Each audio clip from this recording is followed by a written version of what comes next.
শ্বশুর মশাই প্লিজ আপনি এই গরমে জামাই ষষ্ঠীর আয়োজন করবেন না, গলা দিয়ে কিচ্ছু নাববে না, জাস্ট এই দেখুন আপনি জোর করছেন। আচ্ছা ঠিক আছে, তাহলে হেলদি কিছু আনান। এই ধরুন একটু কাঁচা পেঁয়াজ, শসা, টমেটো, সেদ্ধ ছোলা, বাদাম, জলজিরা। আর এগুলো খেতে হবে বলে আপনি দু পেটি বিয়ার আনালেও আনাতে পারেন, কোনো অসুবিধা হবে না। আমি আর আপনার মেয়ে বাড়ির চৌবাচ্চার পাশে বসে মন্দারমণির ভাইব নিতে নিতে খেয়ে নেবো। শ্বশুর বাবা আপনি কোথায় যাচ্ছেন? বাজার করতে জামাই ষষ্ঠীর? আমার জন্য আপনি এত গরমে বেরোচ্ছেন? শ্বশুর বাবা ভাল লাগছে না আমার এটা, প্লিজ আপনি যাবেন না। আপনি বাজারে গিয়ে কি কিনবেন? গলদা চিংড়ি, আপনি দাম জানেন গলদা চিংড়ি কত? ফালতু খরচ করবেন কেন? আপনি বরঞ্চ ইলিশ মাছ কিনুন, একটু বড় দেখে কিনবেন। হ্যাঁ, ছোট ইলিশ মাছ আমার আবার পোষায় না। শাশুড়ি মা আপনি কটা পিস মাটন দিলেন আমাকে? মাত্র 3.5 পিস। এটা তো আমার মাইনের মতন হয়ে গেল।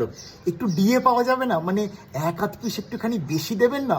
শ্বশুর মশাইয়ের পেনশনের ফাইলটা কিন্তু আমার ডিপার্টমেন্টে আটকে আছে। এখন ভাবুন 2 পিস মাংস এক্সট্রা দেবেন কি দেবেন না। শাশুড়ি মা দুপুরে কটা পিস খাসি হয়েছে? 42টা।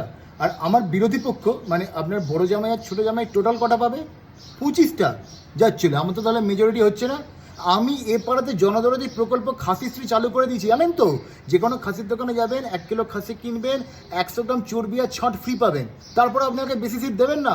শুনুন, আমার কিন্তু 30টার ওপরে সিট মানে খাসির টুকরো চাই। হ্যাঁ শ্বশুরমশাই বলছি, কত করে খাসি কিনলেন?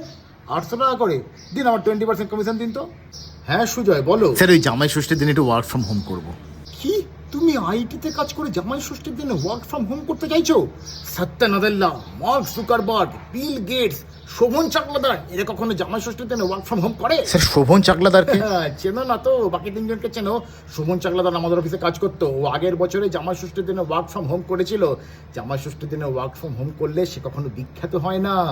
শাশুড়ি মা জামাই ষষ্ঠীতে আম ছাড়া আর কিন্তু কিচ্ছু চাই না আমার। আমার দাবি খুব সামান্য।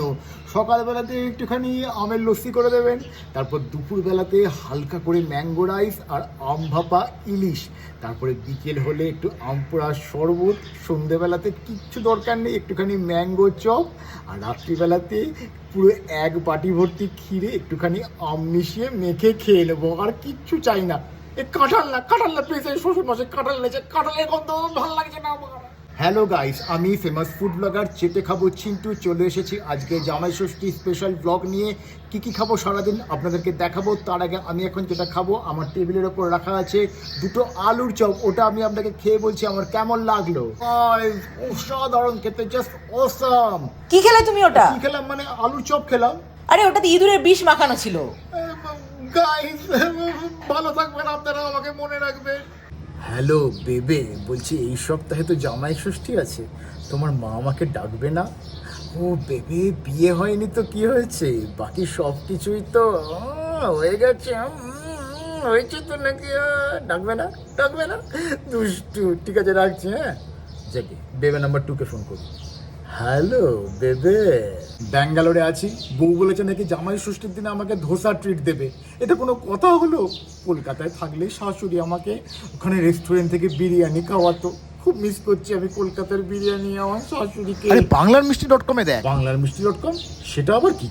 এই সত্যি তো, বাংলারমিষ্টি.com কলকাতায় যে কোনো বড় বড় রেস্টুরেন্ট থেকে এটা ভারতবর্ষের যে কোনো শহরে এরা খাবার পাঠিয়ে দেয় মাত্র 18 থেকে 20 ঘন্টার মধ্যে। জাস্ট মাইক্রোওয়েভে গরম করে খেয়ে নিলেই হলো। আর প্যাকেজিংটাও নাকি অসাধারণ, দারুণ ব্যাপার। তাহলে শাশুড়িকে বলতে হচ্ছে।